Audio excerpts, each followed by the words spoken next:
ಇದೊಂದು ಭಾಳ ಚಂದದ ಕತೆ. ಒಂದು ಗ್ರಾಮದಲ್ಲಿ ಒಬ್ಬ ರೈತ ಇದ್ದ, ಅತ್ಯಂತ ಪ್ರಗತಿಪರ ರೈತ. ಏನು ಕೆಲಸ ಮಾಡೋದು ತುಂಬ ಆಲೋಚನೆ ಮಾಡಿ 10 ಜನರು ಕೇಳಿ ಅಭಿಪ್ರಾಯ ಪಡೆದು ಮಾಡ್ತಾ ಇದ್ದ. ಪ್ರತಿ ಸಲ ಅವನ ಬೆಳೆ ಅತ್ಯಂತ ಉತ್ತಮ ಮಟ್ಟದಲ್ಲಿರುವಂಥದ್ದು. ಪ್ರತಿ ವರ್ಷ ಅವನಿಗೇನೆ ವಾರ್ಷಿಕ ಪ್ರಶಸ್ತಿ ಬರೋದು. ಆತ ಬೀಜಗಳನ್ನು ಎಲ್ಲಿಂದ ತರ್ತಾನೆ ಅನ್ನೋದು ಗೊತ್ತಾಗ್ತಿರಲಿಲ್ಲ ಜನಕ್ಕೆಲ್ಲ. ಎಲ್ಲ ರೈತರ ಪ್ರಯತ್ನ ಮಾಡಿದರೂ ಅವ್ರಿಗೇನು ಗೊತ್ತಾಗಲಿಲ್ಲ. ಒಂದು ಬಾರಿ ರಾಷ್ಟ್ರೀಯ ಪ್ರಶಸ್ತಿ ಬಂದ್ಬಿಡುತ್ತೆ ಅವನಿಗೆ. ಈ ಪ್ರಶಸ್ತಿ ಪ್ರದಾನ ಆದಮೇಲೆ ಪತ್ರಿಕಾ ವರದಿಗಾರರು ಬರ್ತಾರಲ್ಲ, ಸಂದರ್ಶನ ಮಾಡುವಾಗ ಒಬ್ಬ ಹುಡುಗಿ ರೈತನ ಕೇಳಿದ್ಲು, ಅಲ್ಲ ಸರ್, ಪ್ರತಿ ವರ್ಷ ನೀವು ವಿಶೇಷ ಪ್ರಶಸ್ತಿಯನ್ನು ಪಡ್ಕೊಳ್ತೀರಿ, ಇದ್ರ ಗುಟ್ಟೇನು? ಆತನ ಕೇಳ್ದ, ಅಂತ ಗುಟ್ಟೇನಿಲ್ಲ, ಕೃಷಿಯಲ್ಲಿ ಪ್ರಶಸ್ತಿ ಬರಬೇಕಂದ್ರೆ ಒಂದೇ ಕಾರಣ, ಸತತ ಪರಿಶ್ರಮ. ನನಗೆ ಸದಾ ನಂಬಿಕೆ ಇದೆ, ಆ ಪರಿಶ್ರಮನೇ ನಾನು ಕಾಪಾಡ್ತಾ ಇದೆ ಅಂತ ಹೇಳ್ದ.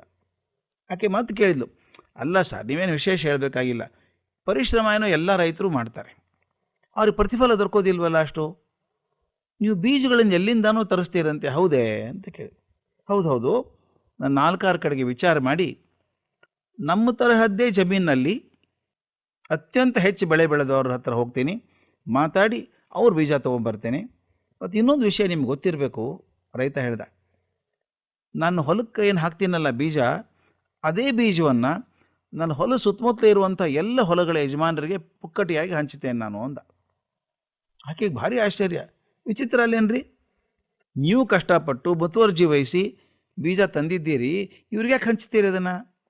ನಿಮ್ಮದೇ ಒಂದೇ ಬೆಳೆ ಚೆನ್ನಾಗಿದ್ರೆ ಒಳ್ಳೇದಲ್ವಾ, ಹೆಚ್ಚಿನ ಬೆಲೆ ಬರಲ್ವಾ, ಲಾಭ ಆಗಲ್ವಾ? ಯಾವ ಪ್ರಯತ್ನನೂ ಮಾಡಿಲ್ಲ ರೈತ ಸುತ್ತಮುತ್ತಲಿರೋರು. ಅವ್ರು ಕೇಳದೆ ಯಾಕೆ ಬೀಜ ಕೊಡ್ತೀರಿ ಅಂತ ಕೇಳಿದ್ರು. ಆತ ನಿಧಾನಕ್ಕೆ ಹೇಳ್ದ, ಅಮ್ಮ ನೋಡಿ, 2 ಕಾರಣಕ್ಕಾಗಿ ನಾನು ಬೀಜಗಳನ್ನು ಹಂಚ್ತೇನೆ ಸುತ್ತಮುತ್ತಲಿರೋರಿಗೆ. ಮೊದಲನೇದಾಗಿ, ನನ್ನ ಬೆಳೆ ಮಾತ್ರ ಚೆಂದಾಗಿದ್ದು ಅವ್ರ ಬೆಳೆ ಚೆನ್ನಾಗಿಲ್ಲದೆ ಹೋದರೆ ಅಸೂಯೆ ಆಗಲ್ವ ಅವ್ರಿಗೆ?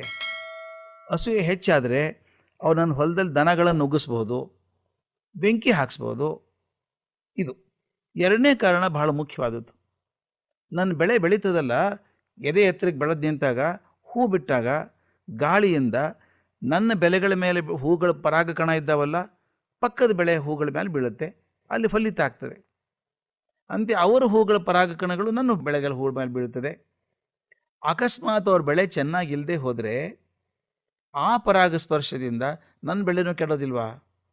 ಆದ್ದರಿಂದ ನಾನು ಅವರೆಲ್ಲರೂ ಒಳ್ಳೆ ಬೀಜಗಳನ್ನು ಕೊಡ್ತೇನೆ, ಆಗ ಪರಾಗಸ್ಪರ್ಶ ಆದರೂ ನನ್ನ ಬೆಲೆ ಕೆಡೋಲ್ಲ. ಆದ್ದರಿಂದ ನಾನು ಒಳ್ಳೆ ಬೆಳೆ ತೆಗಿಬೇಕಾದ್ರೆ ನನ್ನ ಸುತ್ತಮುತ್ತಲವರಿಗೆ ಕೂಡ ಒಳ್ಳೆ ಬೆಳೆ ಕೊಡಬೇಕಾದದ್ದು ಅನಿವಾರ್ಯ ಅಂದ.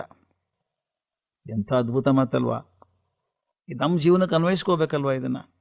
ನಾನು ಶಾಂತಿಯಿಂದ ಇರಬೇಕಾದ್ರೆ ನನ್ನ ಸುತ್ತಮುತ್ತ ಶಾಂತಿ ಇರಬೇಕು. ನಾನು ಸಂತೋಷವಾಗಿರಬೇಕಾದ್ರೆ ನನ್ನ ವಾತಾವರಣದ ಎಲ್ಲ ಜನ ಸಂತೋಷವಾಗಿರಬೇಕು.